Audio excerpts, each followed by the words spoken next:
Infinite possibilities.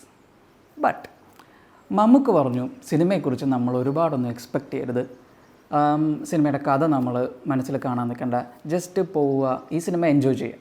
മുൻകൂർ ജാമ്യമൊന്നുമല്ല എന്ന് വിശ്വസിച്ചുകൊണ്ട് നമുക്ക് കഥകൾ ഇമാജിൻ ചെയ്യാൻ തുടങ്ങാം. ഭ്രമയുഗത്തിൻ്റെ സാധ്യതകളിലേക്ക്. സിനിമയുടെ ടീസർ ട്രെയിലറൊക്കെ റിലീസ് ചെയ്ത സമയത്ത് നമ്മൾ 5 കഥാപാത്രങ്ങളെയാണ് പ്രധാനമായിട്ടും കണ്ടത്. അർജുൻ അശോകൻ, സിദ്ധാർത്ഥ് ഭരതൻ, മണികണ്ഠൻ, പിന്നെ അമാൾഡ ലിസ് ആണ് ഇതിലെ ലേഡി കഥാപാത്രത്തെ അവതരിപ്പിച്ചിരിക്കുന്നത്, പിന്നെ നമ്മുടെ മമ്മൂക്ക.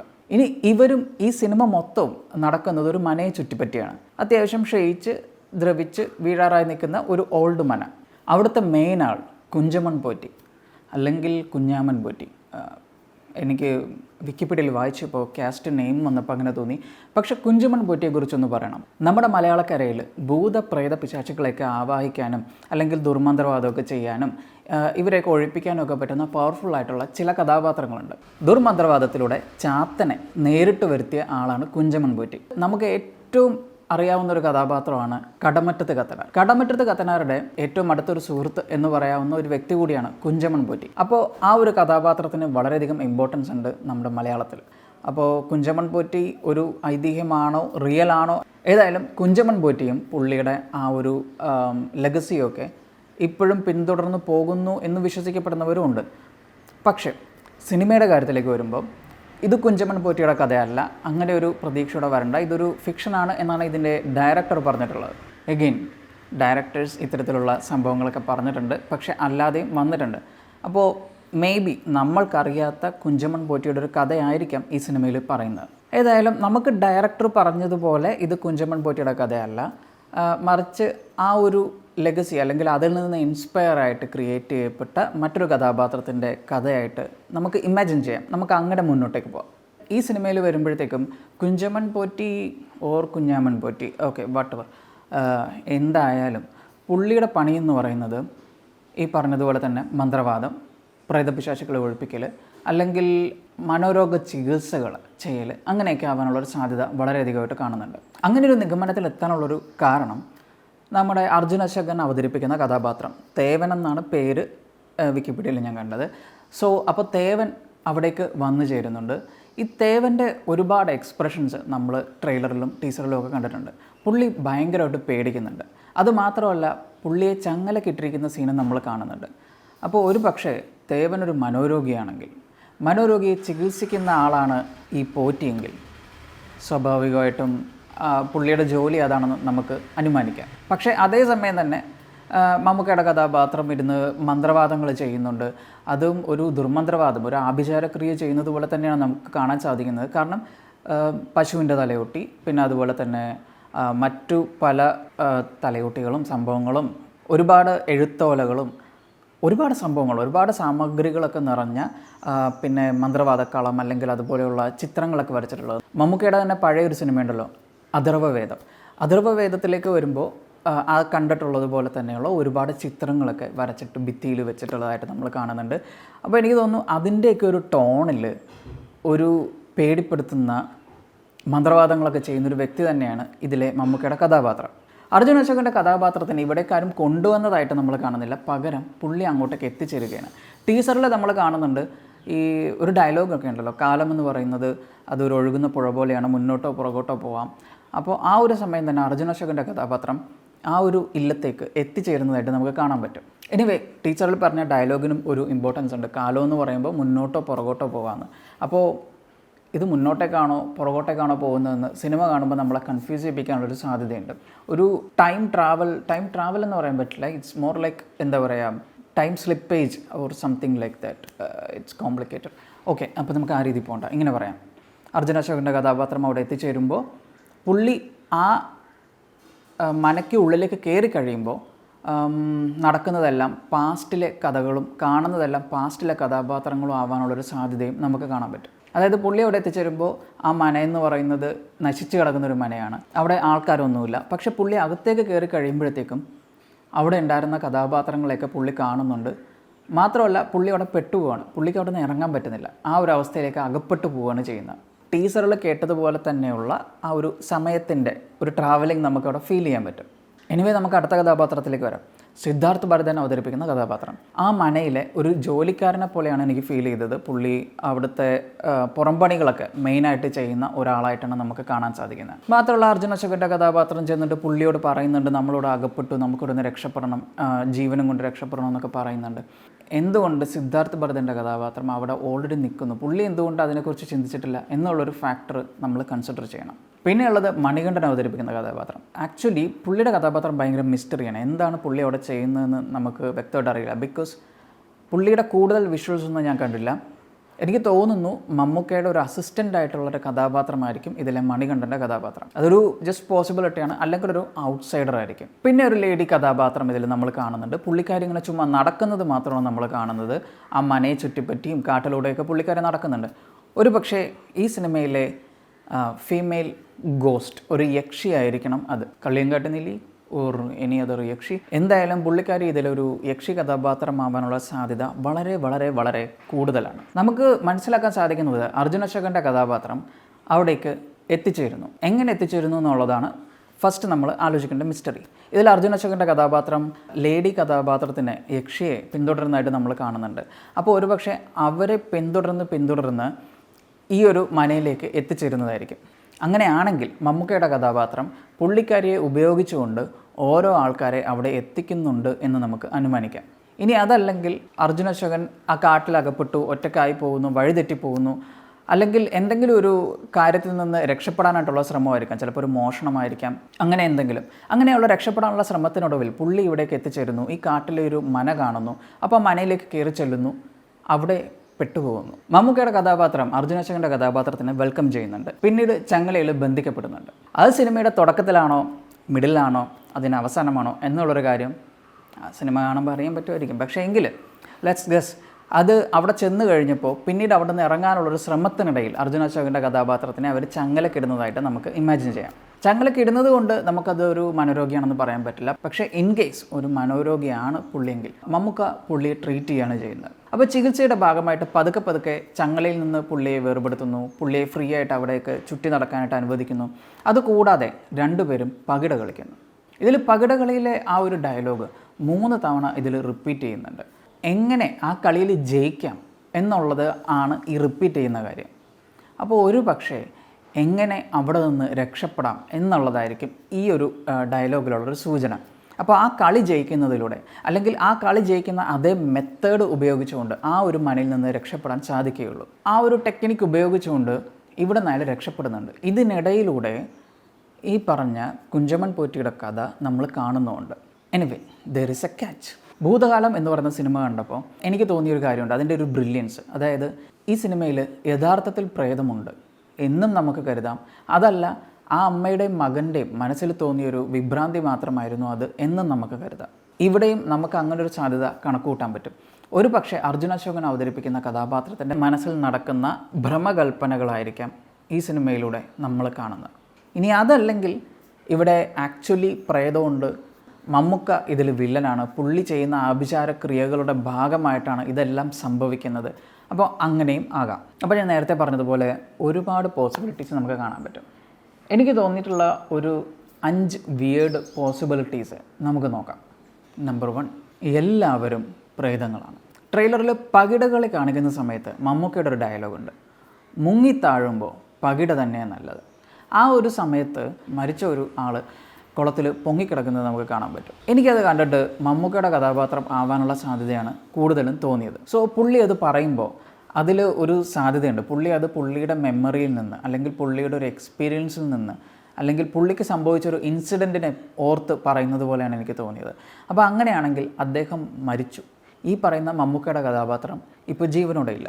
ഈ പറയുന്ന മനയും അതുകൊണ്ട് തന്നെയാണ് ക്ഷയിച്ചിരിക്കുന്നത്. അപ്പോൾ ആ മനയിലുള്ള എല്ലാവരും ആത്മാക്കൾ തന്നെയാണ്. മമ്മൂക്കയുടെ കഥാപാത്രവും സിദ്ധാർത്ഥ് ഭരതൻ അവതരിപ്പിക്കുന്ന കഥാപാത്രവും എല്ലാം ആത്മാക്കൾ തന്നെയാണ്. അപ്പോൾ അവിടേക്ക് എത്തിച്ചേരുന്ന അർജുൻ അശോകൻ്റെ കഥാപാത്രം അതും ഒരുപക്ഷെ ആത്മാവായിരിക്കാം, അല്ലെങ്കിൽ റിയൽ ആയിരിക്കാം. ഏതായാലും പുള്ളി അവിടേക്ക് എത്തിച്ചേരുന്നു, പുള്ളി അവിടെ ഇവരുടെ ഇടയിൽ പെട്ടുപോകുന്നു, ഇവിടെ നിന്ന് രക്ഷപ്പെടാനുള്ള ശ്രമങ്ങളൊക്കെ പുള്ളി നടത്തുന്നു. മമ്മൂക്കയുടെ കഥാപാത്രം ഇതിൽ ദുർമന്ത്രവാദമൊക്കെ ചെയ്യുന്നൊരു വ്യക്തിയാണ്. അപ്പോൾ മരണശേഷവും പുള്ളിക്ക് ഇതൊക്കെ കണ്ടിന്യൂ ചെയ്യാൻ പറ്റാം. അങ്ങനെ ആയിരിക്കാം അദ്ദേഹം ഇതെല്ലാം കൺട്രോൾ ചെയ്തുകൊണ്ട് പോകുന്നത്. അതിൻ്റെ കൂടെ തന്നെ നമുക്ക് വായിക്കാൻ പറ്റുന്ന മറ്റൊരു കാര്യം, അർജുൻ അശോകൻ്റെ കഥാപാത്രത്തിൻ്റെ ആത്മാവ് അവിടെ വന്നിട്ടുണ്ടാവാം. പക്ഷേ പുള്ളി കംപ്ലീറ്റ്ലി മരിച്ചിട്ടുണ്ടാവില്ല. മേ ബി പുള്ളി കോമയിലായിരിക്കും. ഒരു കല്ലിൻ്റെ അടിയിൽ നിന്ന് പുള്ളി ഉറക്കത്തിൽ നിന്ന് എഴുന്നേൽക്കുന്ന പോലൊരു സീൻ നമ്മൾ കാണുന്നുണ്ട്. ഒരു പക്ഷേ പുള്ളിയുടെ ആത്മാവ് ഈ ഒരു മനയിൽ ട്രാപ്ഡായി പോകുന്നു. ഈ ഒരു ഗെയിം എല്ലാം കളിച്ച് കഴിയുമ്പോൾ മാത്രമേ അവിടെ നിന്ന് രക്ഷപ്പെടാൻ സാധിക്കുകയുള്ളൂ. അങ്ങനെ രക്ഷപ്പെട്ടെങ്കിൽ മാത്രമേ ആ ഒരു ആത്മാവിന് തൻ്റെ ശരീരത്തിലേക്ക് തിരിച്ച് കയറാൻ പറ്റുകയുള്ളൂ. ഇനി ചിലപ്പോൾ മമ്മൂക്കയുടെ കഥാപാത്രം മാത്രമേ ആത്മാവാൻ സാധ്യതയുള്ളൂ. സിദ്ധാർത്ഥ് ഭരതൻ്റെ കഥാപാത്രം റിയലി ആളായിരിക്കും. പക്ഷേ പുള്ളിക്ക് അറിയില്ലായിരിക്കും അവിടെ നടക്കുന്ന സംഭവങ്ങൾ എന്തൊക്കെയാണെന്ന്. ഇതിൻ്റെയൊക്കെ ഒരു പ്രധാന ശക്തി എന്ന് പറയുന്നത് മമ്മൂക്കയുടെ ഈ പറഞ്ഞ ആഭിചാരക്രിയകൾ ചെയ്യാനുള്ള ശക്തി തന്നെയാണ്. അപ്പോൾ അതുകൊണ്ട് തന്നെ ആൾക്കാരെ അവിടേക്ക് എത്തിക്കാനും ട്രാപ്പ് ചെയ്യാനും സാധിക്കുന്നുണ്ടാവും. ഇവിടെ നിന്ന് അർജുൻ അശോകൻ്റെ കഥാപാത്രം രക്ഷപ്പെടുന്നു. അതിന് സഹായകമാവുന്നത് മിക്കവാറും സിദ്ധാർത്ഥിൻ്റെ കഥാപാത്രം, അതുപോലെ മണികണ്ഠൻ്റെ കഥാപാത്രമൊക്കെ ആയിരിക്കും. നേരത്തെ പറഞ്ഞതുപോലെ പകിടകളി അവിടെ നിന്ന് രക്ഷപ്പെടാനുള്ളൊരു വഴി തുറക്കുന്നുണ്ടാവും. പിന്നെ ഇതിൽ കുറേ ലോങ് ഇടനാഴികളൊക്കെ കാണിക്കുന്നുണ്ട്, പല സെക്ഷനിലായിട്ട് ഇവർ എക്സ്പ്ലോർ ചെയ്യുന്നത്. അതായത് ഇതിലെ കഥാപാത്രങ്ങൾ, സിദ്ധാർത്ഥിൻ്റെ കഥാപാത്രമായാലും അർജുൻ അശോകൻ്റെ കഥാപാത്രമായാലും ഒരുപാട് സ്ഥലങ്ങളിലൂടെ അവർ എക്സ്പ്ലോർ ചെയ്യുന്നുണ്ട്. അപ്പോൾ അങ്ങനെ എക്സ്പ്ലോർ ചെയ്യുന്നതിൻ്റെ ഭാഗമായിട്ട് നമ്മൾ മമ്മൂക്കയുടെ ഒരു പടം ഭിത്തിയിൽ വെച്ചതായിട്ട് അർജുൻ അശോകൻ്റെ കഥാപാത്രം ജസ്റ്റ് അതിൻ്റെ അടുത്തൂടെ പോകുന്നതായിട്ട് കാണുന്നുണ്ട്. പക്ഷേ ആ കഥാപാത്രം ആ ഒരു ചിത്രം കാണുന്നില്ല, അവിടെ നിന്ന് പോകേണ്ടി വരുന്നു. അതിനുശേഷം മമ്മൂക്കയുടെ ആ ചിത്രം തനിയെ തീ പിടിച്ച് കത്തിപ്പോകുന്നു. അപ്പോൾ ഇതിൽ നിന്നെല്ലാം നമുക്ക് ഊഹിക്കാൻ സാധിക്കുന്നത് ഒരു പക്ഷേ മമ്മൂക്കയുടെ കഥാപാത്രം ജീവനോടെ ഇല്ല എന്നുള്ളൊരു ഫാക്റ്റ് തന്നെയാണ്. ഇനി രണ്ടാമത്തെ പോസിബിലിറ്റി, വാട്ട് ഇഫ് അർജുൻ അശോകൻ്റെ കഥാപാത്രം മെൻ്റലി അൺസ്റ്റേബിൾ ആയിട്ടുള്ള ഒരു പേഷ്യൻ്റാണ്. അയാളെ ആ മനയിലേക്ക് ട്രീറ്റ്മെൻറ്റിന് വേണ്ടി കൊണ്ടുവന്നിരിക്കുകയാണ്. ട്രീറ്റ് ചെയ്യുന്ന ആളായിരിക്കും മമ്മൂക്കയുടെ കഥാപാത്രം. അപ്പോൾ അതിനായിട്ട് അദ്ദേഹത്തിൻ്റെതായിട്ടുള്ള പല വഴികൾ ഉപയോഗിക്കുന്നുണ്ട്. അപ്പോൾ അതിൻ്റെ ഭാഗമായിട്ട് ചിലപ്പോൾ പകിടകളി കാര്യങ്ങളൊക്കെ ചെയ്യുന്നു, അതുപോലെ തന്നെ മന്ത്രവാദം ചെയ്യുന്നതായിട്ട് കാണിക്കുന്നു. അങ്ങനെയുള്ള കുറേ കാര്യങ്ങളൊക്കെ, അതായത് അദ്ദേഹത്തിൻ്റെ പൊടിക്കൈകൾ ഉപയോഗിച്ചുകൊണ്ട് അർജുൻ അശോകൻ്റെ കഥാപാത്രത്തിനെ ചികിത്സിക്കുന്നു. ഞാൻ പറഞ്ഞു വന്നത്, ഈ പറയുന്ന മന അത്രയ്ക്ക് പഴയ മനയൊന്നും അല്ല. അതിലെ കഥാപാത്രങ്ങളും അത്രയ്ക്ക് പ്രോബ്ലം ഉള്ളവരല്ല. ഇതെല്ലാം അർജുൻ അശോകൻ്റെ കഥാപാത്രം, അതായത് തേവൻ്റെ മനസ്സിൽ നടക്കുന്ന കഥകളാണ്. പുള്ളി കാണുമ്പോൾ ഈ മന ക്ഷയിച്ച് വീഴാറായി നിൽക്കുകയാണ്. അതുപോലെയുള്ള മറ്റു പല കാര്യങ്ങളും അവിടെ സംഭവിക്കുന്നുണ്ട്. പക്ഷേ ആക്ച്വലി അങ്ങനെ ഒരു സംഭവങ്ങളൊന്നുമില്ല. മമ്മൂക്ക അദ്ദേഹത്തെ ട്രീറ്റ് ചെയ്യണം. അപ്പോൾ അതിനായിട്ടുള്ള പല വഴികൾ, പല കാര്യങ്ങൾ ഉപയോഗിക്കുന്നു. അതിൻ്റെ ഭാഗമായിട്ടായിരിക്കും ആ ലേഡി കഥാപാത്രത്തെ യൂസ് ചെയ്യുന്നത്. അങ്ങനെ ട്രീറ്റ് ചെയ്ത് പുള്ളിയുടെ രോഗം ശരിയാക്കുന്നു. ഇപ്പോൾ നമ്മൾ ലിംബോ എന്നൊക്കെ പറയത്തില്ലേ, സ്വർഗത്തിനും നരകത്തിനും ഇടയിലുള്ള ഒരു സ്ഥലം എന്നൊക്കെ പറയുന്നത് പോലെ പുള്ളിയുടെ ആ ഒരു മനസ്സിൻ്റെ ആ ഒരു പ്രശ്നം മമ്മൂക്കയുടെ കഥാപാത്രം സോൾവ് ചെയ്യുന്നതായിരിക്കും. ഇനി മൂന്നാമത്തെ പോസിബിലിറ്റി, അത് ഞാൻ ആദ്യം പറഞ്ഞ പോസിബിലിറ്റി ആയിട്ട് കുറച്ച് കണക്റ്റഡ് ആണ്. അതായത് അതിൽ ഞാൻ പറഞ്ഞു മമ്മൂക്കയുടെ കഥാപാത്രം മേ ബി ഓൾറെഡി മരിച്ചിട്ടുണ്ടാവാമെന്ന്. പക്ഷേ ഞാൻ പറയുന്നത്, വാട്ട് ഇഫ് പുള്ളി മരിച്ചിട്ടില്ല, പുള്ളി ആഭിചാര ക്രിയകളൊക്കെ ചെയ്യുന്ന, മന്ത്രവാദമൊക്കെ ചെയ്യുന്ന ഒരാൾ തന്നെയാണ്. അപ്പോൾ അവിടേക്ക് പലരെയും പുള്ളി വരുത്തുന്നുണ്ട്. എല്ലാവരെയും പുള്ളിയുടെ സ്ലേവ്സ് ആയിട്ട് അവിടെ നിർത്തുകയാണ് ചെയ്യുന്നത്. അപ്പോൾ അർജുൻ അശോകൻ്റെ കഥാപാത്രവും അങ്ങനെ അവിടെ എത്തിച്ചേരുന്നു. പക്ഷേ ആ കഥാപാത്രത്തിനെ, മമ്മൂക്കയുടെ കഥാപാത്രത്തിന് ഒരു കംപ്ലീറ്റ് സ്ലേവ് ആക്കി വെക്കാൻ പറ്റുന്നുണ്ടാവില്ല. പുള്ളിക്ക് എപ്പോഴും എന്തെങ്കിലും ഒരു മാനസിക പ്രശ്നം ഉള്ളതുകൊണ്ടായിരിക്കാം അർജുൻ്റെ കഥാപാത്രം ഈ ഒരു സിറ്റുവേഷനിൽ നിന്ന്, അല്ലെങ്കിൽ അദ്ദേഹത്തിൻ്റെ ഗ്രാസ്പിൽ നിന്ന് പതുക്കെ പുറത്തേക്ക് വരുന്നു. പിന്നീട് അർജുൻ്റെ കഥാപാത്രം സിദ്ധാർത്ഥിനെയും അതുപോലെ തന്നെ മണികണ്ഠനെയും എല്ലാം ഈ വിവരങ്ങൾ ധരിപ്പിക്കുകയും അവർക്കും സംശയങ്ങൾ തോന്നിത്തുടങ്ങുകയും പിന്നീട് അവരെല്ലാവരും അവിടെ നിന്ന് രക്ഷപ്പെടാനുള്ള ശ്രമങ്ങൾ നടത്തുകയും ചെയ്യുന്നതായിരിക്കും ഇതിനകത്ത് നടക്കുന്നത്. സിനിമയുടെ അവസാനത്തോടനുബന്ധിച്ചായിരിക്കും മമ്മൂക്കയുടെ കഥാപാത്രം മരിക്കുന്നത്. അതിന് മരണത്തിന് കാരണമാവുന്നത് ഒരുപക്ഷെ ലേഡിയുടെ കഥാപാത്രം, അതായത് ഈ സിനിമയിലുള്ള ഒരുപക്ഷെ യക്ഷിയായിരിക്കാം, പുള്ളിയോട് പകയുള്ള ഒരു കഥാപാത്രമായിരിക്കാം. ഏതായാലും സിനിമയുടെ അവസാനത്തോടനുബന്ധിച്ച് മമ്മൂക്കയുടെ കഥാപാത്രം മരിക്കുകയും അവരെല്ലാവരും അവിടെ നിന്ന് രക്ഷപ്പെടുകയും അങ്ങനെ ആ ഒരു മന അവിടെ തകർന്ന് ഇല്ലാതാവുകയും ചെയ്യുന്നതായിരിക്കും മിക്കവാറും സംഭവിക്കുന്നത്. ഇനി നാലാമത്തെ ഒരു പോസിബിലിറ്റി, അർജുൻ്റെ കഥാപാത്രം ആ ഇല്ലത്തേക്ക് വരുന്നു. ഒരുപക്ഷെ ജോലി അന്വേഷിച്ചായിരിക്കാം, അല്ലെങ്കിൽ മറ്റെന്തെങ്കിലും കാര്യങ്ങളും കൊണ്ടായിരിക്കാം. ചിലപ്പോൾ ഒരു പ്രേതത്തിൽ നിന്ന് രക്ഷപ്പെടാനോ, ഇപ്പോൾ നമ്മൾ കണ്ട ലേഡിയെ പിന്തുടരുന്ന അർജുൻ്റെ കഥാപാത്രത്തെ നമ്മൾ കണ്ടു. ആ ഒരു ലേഡിയെ പിന്തുടർന്ന് അർജുൻ്റെ കഥാപാത്രം അവസാനം ഈ മനയിലേക്ക് എത്തിച്ചേരുന്നതായിരിക്കും. പക്ഷേ അവിടെ ചെന്ന് കഴിയുമ്പോൾ സ്വാഭാവികമായിട്ടും മമ്മൂക്കയുടെ കഥാപാത്രത്തെ കണ്ടുമുട്ടുന്നു, അദ്ദേഹം വെൽക്കം ചെയ്യുന്നു, അവിടെ ട്രാപ്ഡ് ആവുന്നു. ഇവിടെ നിന്ന് രക്ഷപ്പെടണം എന്ന് പുള്ളിക്കറിയാം. അപ്പോൾ രക്ഷപ്പെടാനുള്ള ശ്രമങ്ങളൊക്കെ നടത്തുന്നു.